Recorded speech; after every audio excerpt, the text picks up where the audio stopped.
Da 30 anni a questa parte per la festa di San Bartolomeo della Ginestra si ripete un appuntamento ormai irrinunciabile, la gara dei castelli di sabbia. Anche oggi tanti ragazzi giovani della parrocchia hanno voluto prendere parte a questa iniziativa.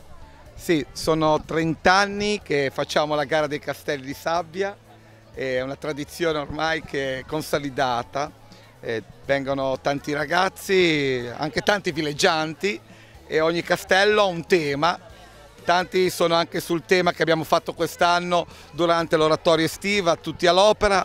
Alcuni anche hanno fatto il tema che riguardano i propri campeggi, i propri campi estivi e altri temi riguardo al mare. Uno in particolare con il ricordo del ponte di Genova, quindi anche momenti significativi, quindi tutti hanno un certo valore questi castelli quest'anno. Quali i numeri di questa edizione 2018, i partecipanti, quanti castelli sono stati realizzati? 30ª edizione, 20 castelli, quest'anno 20 castelli, quasi un record. Quante persone ci hanno lavorato? Secondo noi sono iscritti un centinaio di persone, tra giovani, bambini, adulti, ragazzi. Ecco, ci sono i temi da seguire, ma anche gli strumenti che sono stati utilizzati, tutto è stato permesso comunque. Tutto permesso, ognuno ha portato la sua creatività, Jessi ci hanno lavorato una settimana prima che ha portato le piante, ognuno ha portato qualcosa da casa, le pale, tutti gli strumenti di lavoro, ognuno se li sono preparati nelle settimane prime. Anche gli animatori della parrocchia stanno partecipando, stanno coordinando tutta l'attività. Tantissimi animatori, giovani, adulti che stanno tanto è nell'ambito dei festeggiamenti della festa di San Bartolomeo, quindi è un lavorare, è un costruire insieme la gioia della nostra festa. C'è qualcuno che c'era 30 anni fa che sta ancora partecipando oggi? Avete notizie di questo tipo? Sì, sono io, c'è mia moglie che insieme a tanti altri, 30 anni fa era partita la prima edizione, insieme anche l'Albero della Cuccagna, la Super Tombola e alcune manifestazioni vanno avanti ancora adesso. Ecco, una festa che continua in parrocchia comunque. Sì, poi la serata è alle 21 su in parrocchia con la degustazione di piatti tipici della cucina ligure e poi c'è la gara di karaoke, la Super Tombola, gruppi musicali e tante cose insieme. Ecco, ci sarà anche una classifica per queste opere? Sì, premiamo i primi 5, poi tutti diamo un premio di consolazione, però i primi 5 c'è un premio particolare. C'era 30 anni fa. Per lavoro immagino trasferimento a Milano, però si ritorna sempre per questa occasione. Assolutamente sì, ed è un piacere. Io organizzo le mie vacanze in modo da ritornare qui. Prima da bambina, ragazza, adesso con i figli. Adesso con i figli, però si gioca lo stesso e non si perde mai la voglia di giocare e di divertirsi con loro. Che cosa avete preparato oggi? Oggi abbiamo fatto una macchina, una vecchia 500 bianca. Perché questa scelta? Così, qualcosa di semplice che facesse giocare tutti i bambini insieme. Ecco, quanti bambini hanno partecipato insieme? 10. Signora, lei ha partecipato anche? No, ha partecipato mio nipote, fa parte di quel gruppo. Cosa hanno fatto? Riva Trigoso, stazione Arinox, tutto quello che c'è qui. Si sono divertiti i ragazzi? Moltissimo, è una bella iniziativa. È 30 anni che viene ripetuta e tutti gli anni non si può mancare. Certo, altro che. Speriamo di ripeterla l'anno prossimo. Filippo e Sebastiano hanno partecipato, avete partecipato, che cosa avete realizzato? Abbiamo realizzato della pasta con le polpette e il sugo. Tutto organico, perché l'idea è partita che mia madre mi diceva che dovevo fare una dieta più equilibrata, che non mangiavo abbastanza pasta e quindi io ho perbattuto e ho detto allora per i castelli di sabbia faccio della pasta con il sugo e le polpette. Tra l'altro gli ingredienti, non solo la sabbia, roba da mangiare anche. Certo, tutto commestibile. Cosa avete usato? Salsa di pomodoro mutti, farina per la polenta e caffè. La mangerete poi questa pasta? Sì, sarà molto buona. Anche tu hai partecipato, cosa hai fatto? Io praticamente ho aiutato per quasi tutta la roba, cioè ci abbiamo messo molta fatica. Molto. Avete fatto anche la spesa per questo? Sì. Diciamo che Milano era un po' arrabbiata. Gli avete rubato degli ingredienti? Un po' tanto. Nonna se ne fa una ragione. Nonna sarà felice. Dai, la volete salutare? Sì.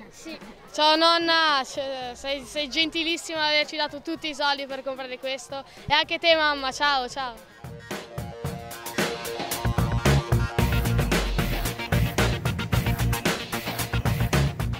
Allora, siamo con Pietro e Giovanni, voi siete di San Bartolomeo. Io di San Bartolomeo. Anch'io di San Bartolomeo. Ah, vabbè. Quindi giocate in casa, che cosa avete voluto rappresentare con questa opera? Allora, abbiamo rappresentato un po' il ponte di Genova che è crollato il martedì scorso e in mezzo, dove è rotto, abbiamo unito il ponte con due mani. Perché allora diciamo che è stato il nostro campeggio che si è svolto la settimana scorsa col titolo Ti ho preso per mano, e quindi abbiamo unito il ponte proprio per simboleggiare la relazione, cioè unire i due lati del ponte. E quindi abbiamo unito un po' quello che è successo, la tragedia che è successo con il titolo del nostro campo. Come avete vissuto questi momenti anche al campo? Tra l'altro vediamo che nonostante il braccio rotto si è lavorato lo stesso. Sì, certo, dirigendo i lavori. Ci vuole uno che dirige? Certo. Come avete lavorato, i colori come li avete realizzati? I colori li abbiamo realizzati sfregando dei gessetti, mischiandoli con del sale e poi l'abbiamo usato per fare il nero della strada del carbone e poi bianco il sale e così via. E avete lavorato in tanti, tutti non vogliono parlare. Tutti questi, sono tutti vergognosi, però secondo me bisogna fare un applauso.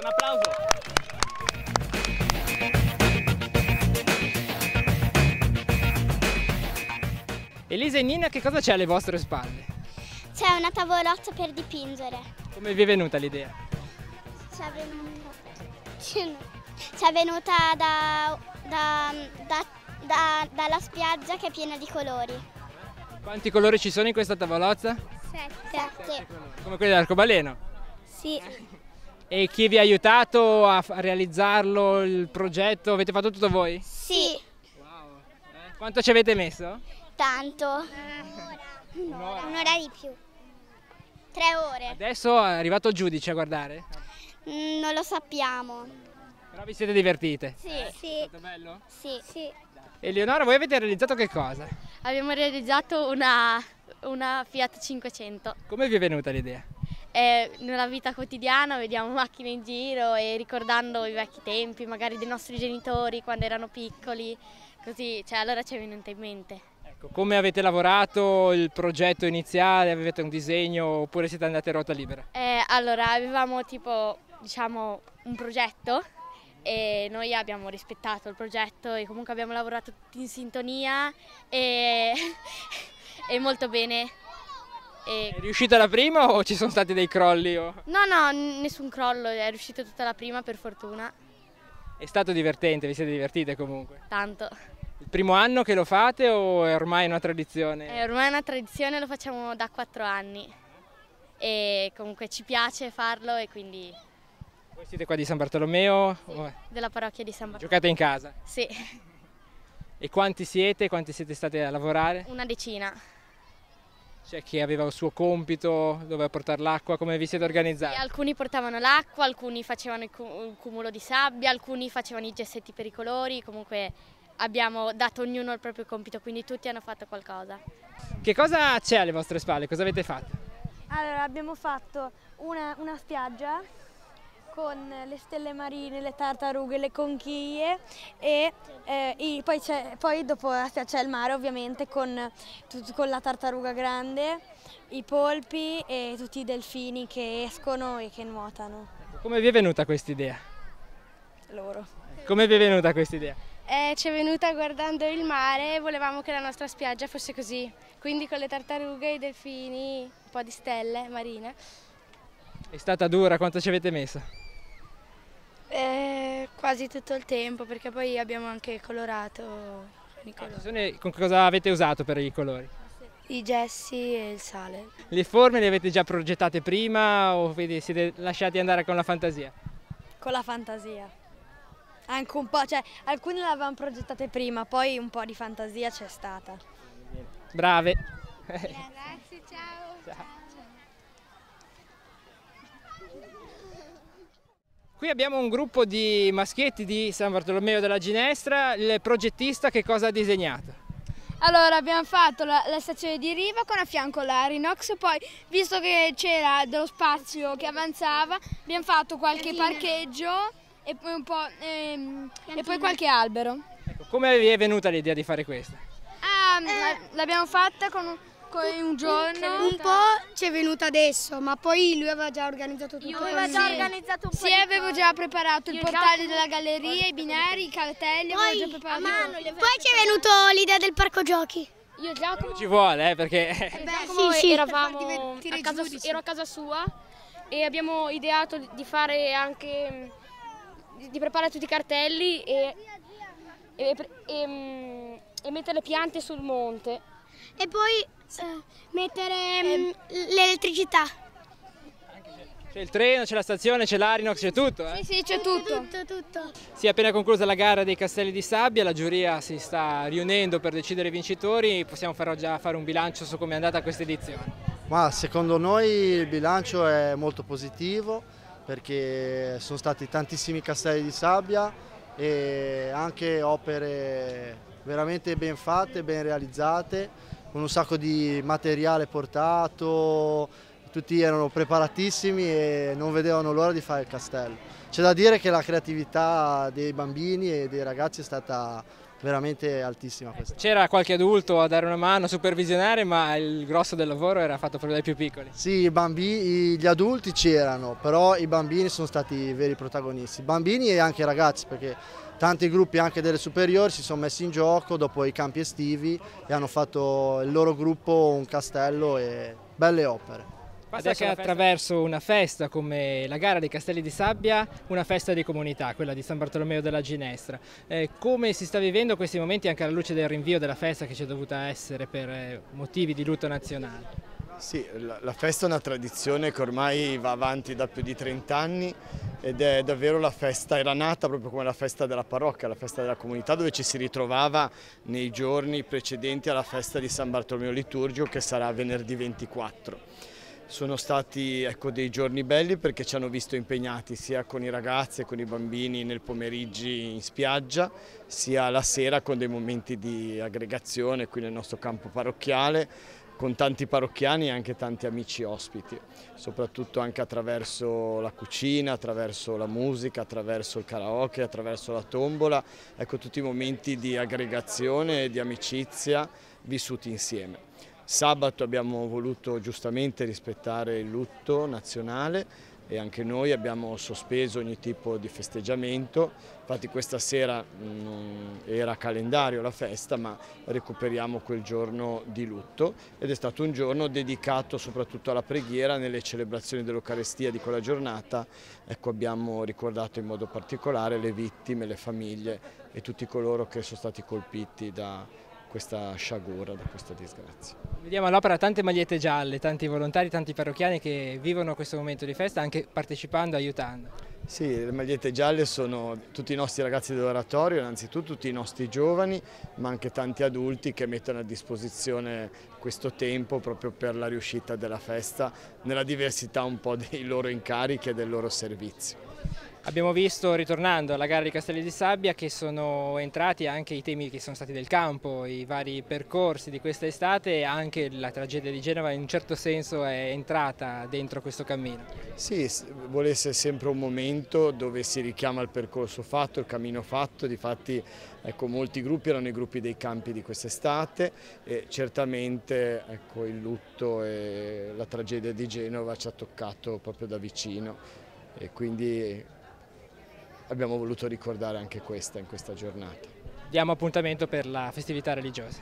Sì, venerdì 24 è la solennità di San Bartolomeo, ci prepareremo con un triduo di preparazione, poi mercoledì sera ci sarà la messa in spiaggia, come tradizione ogni anno, dove affidiamo tutta la nostra comunità, in modo particolare con chi lavora nel mare, chi è accanto al mare o vive attraverso il mare e naturalmente portiamo nella nostra preghiera in questi giorni anche tutti coloro che affrontano il mare per una terra, per la pace. E poi il giorno della festa sarà preceduto dai Vespri, presieduti da Don Lelio, che è stato nostro parroco per tanti anni, e poi il giorno della festa con la messa solenne al mattino e un tempo di preghiera nel pomeriggio.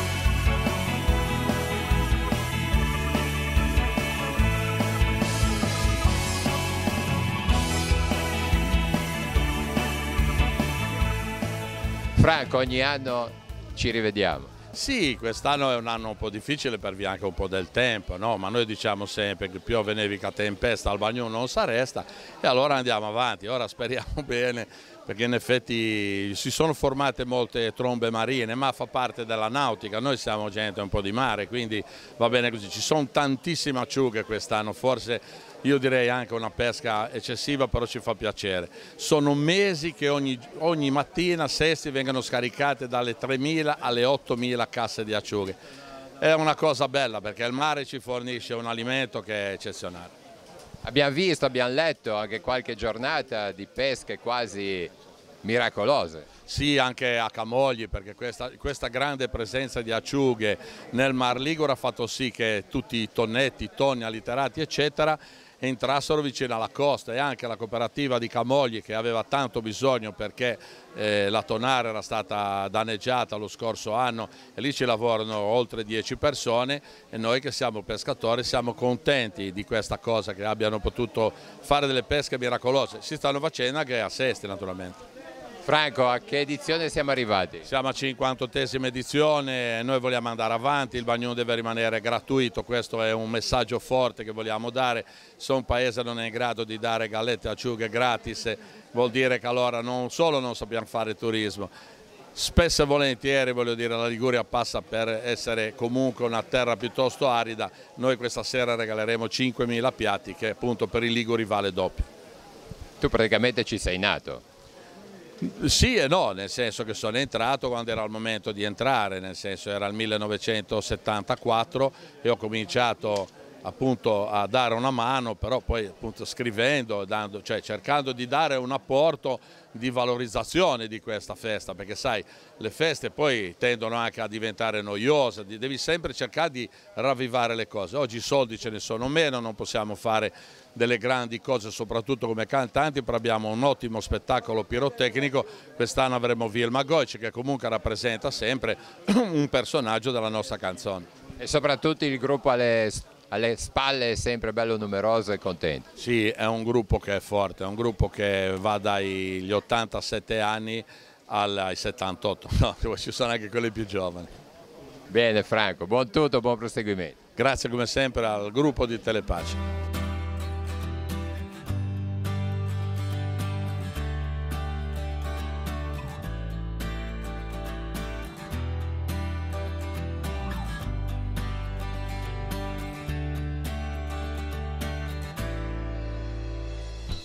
Siamo col signor? C'è Vittorio Ravaglia, Vittorio Ravaglia.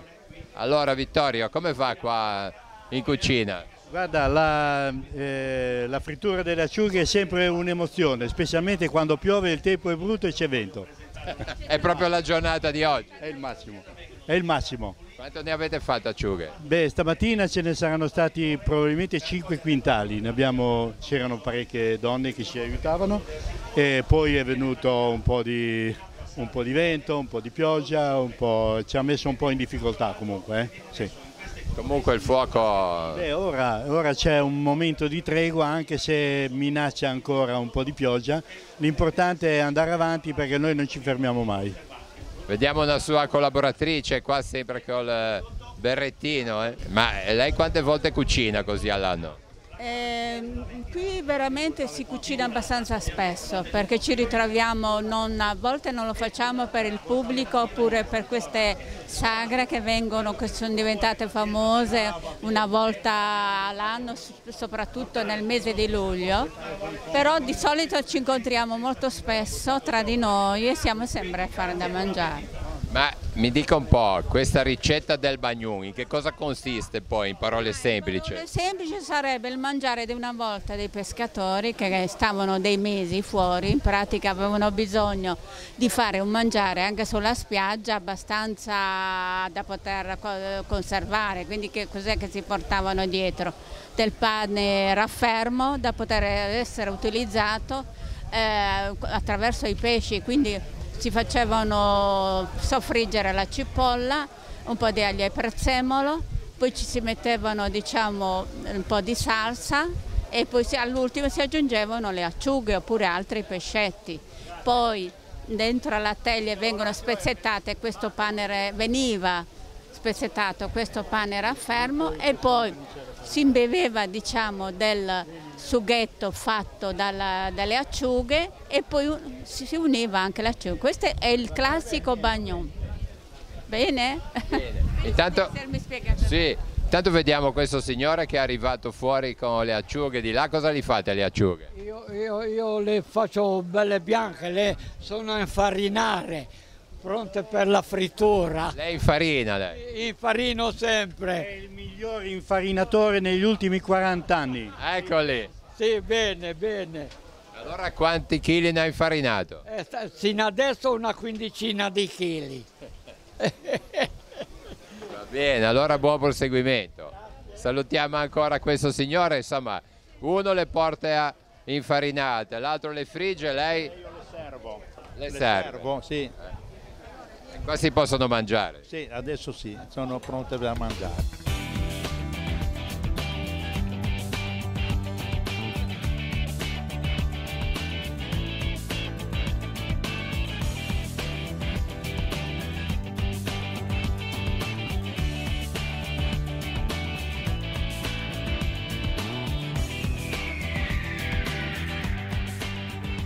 Un saluto al Bagnou.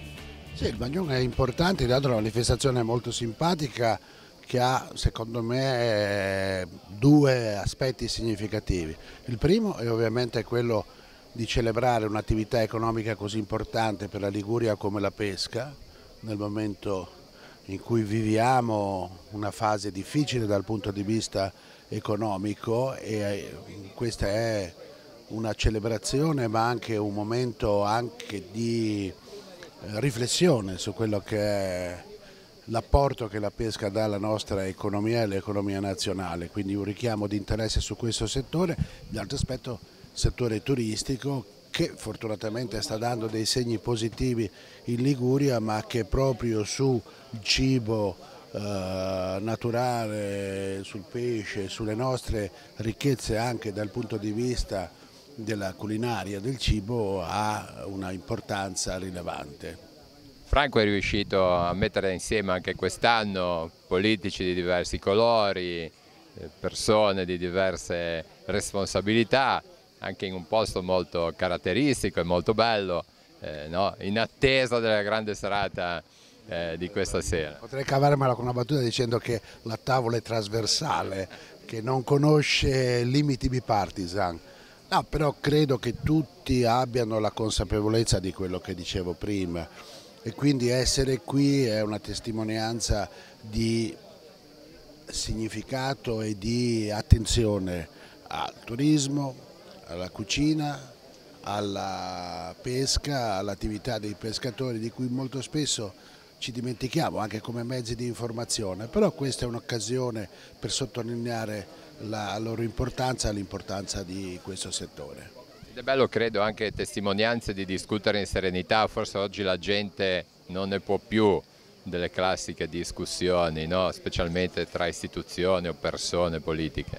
Stiamo vivendo purtroppo una lunga fase politica e culturale in cui le contrapposizioni, le esasperazioni, la gara chi grida di più senza ragionare sono una costante.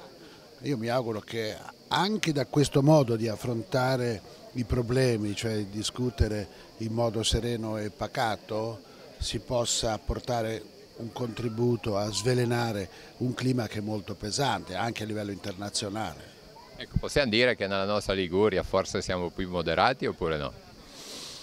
Ma direi di sì, direi che comunque il confronto è sempre molto, molto civile in questa regione, che ha una tradizione da questo punto di vista, quindi sono convinto che la Liguria, in questo caso veramente in modo trasversale, sia un modello, costituisca un modello da questo punto di vista.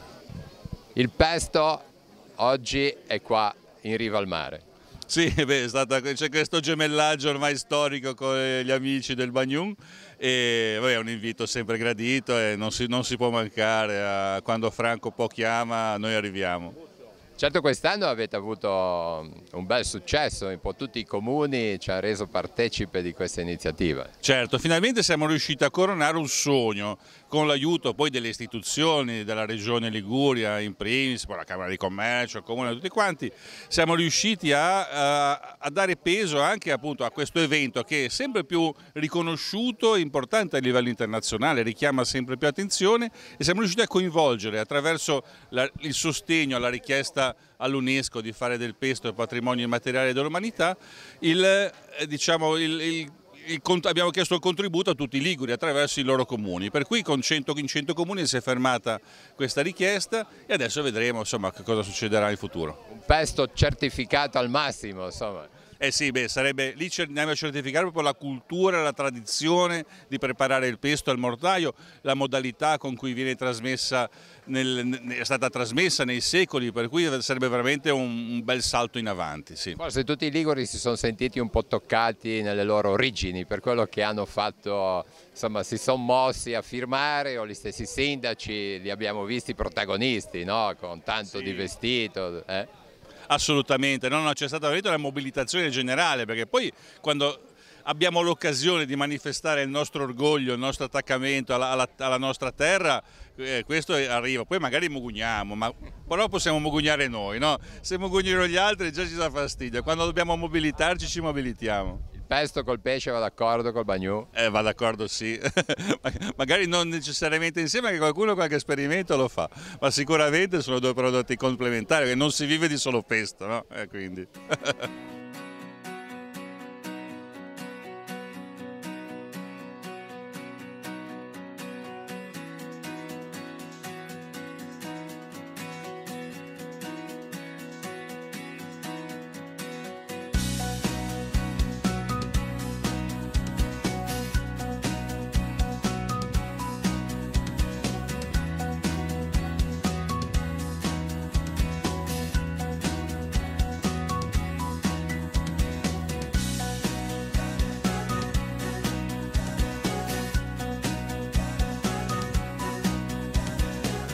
Il bagnun è di destra o di sinistra? Io? Allora, tiriamo a sorte. A sorte. Il bagnun è di tutti, è una festa, una tradizione che è bene venga salvaguardata e quindi va il mio applauso agli organizzatori. Io ricordo quando ero bambino, ragazzo, che col Benelli facevamo la squadra da Casarze e venivamo al bagnun, che era la festa dell'estate, l'aspettavamo, non c'era altro, non c'erano sagre, qualcuna, ma il bagnun era proprio il punto di riferimento estivo di noi ragazzi. Quindi vedere che a distanza di ormai purtroppo tanti anni non solo sopravvive, ma continua e accoglie tanta gente ed è rimasto un punto di riferimento, fa piacere. Non c'è nessun marchio allora? È di tutti, come diceva Muzio. Sicuramente il bagnun è di tutti, certo che il mondo della sinistra l'ha sempre sentita questa cosa, anche come una pulsione a sostenere un'economia debole come quella della pesca. E in realtà il prodotto tipico locale è stato cavalcato molto bene dalla Lega.